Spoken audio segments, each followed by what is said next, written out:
Hello students, today I am going to explain you about finite and non-finite verb. How will you identify the verb is finite or non-finite? Well, you will find the verb is changing according to subject, number, tense.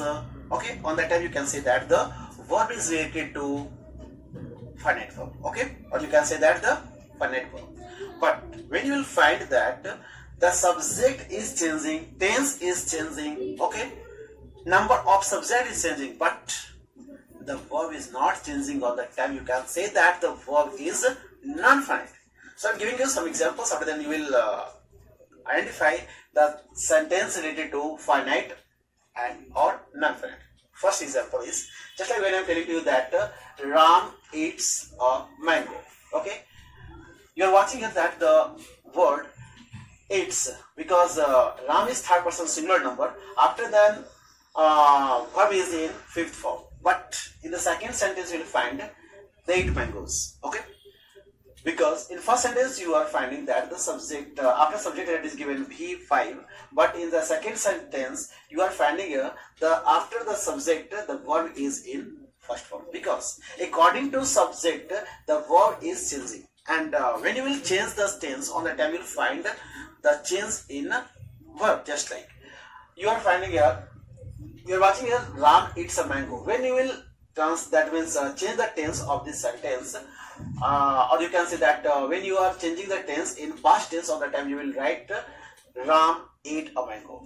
Okay, so you are finding here that ate is the second form of eat. So according when you will find that the verb is changing according to the subject, on that time you can say that the verb is finite verb. Okay, and now I'm giving you some examples related to non-finite. Okay, just like Ram is eating a mango.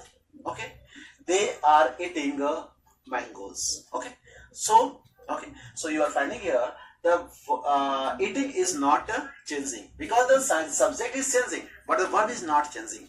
Ram is eating mango, that means you are finding that the Ram, and in second sentence you are finding that they, but the eating is not changing. So when you will find the verb is not changing, on the time you can say that those verbs are related to non-finite. Okay, and now divide this non-finite verb in three parts. First is to infinitive, second is gerund, and third is participle. I'm giving you an example, after that you will be clear that you will easily identify that a sentence is related to participle, that means present participle, past participle, and perfect participle. Okay, at first I'm telling you that at first to infinitive, just when you will find the sentence in which you will finding that the verb after to, then you will find that the verb is in first form. Okay, just like I'm giving you an example, she has to go there.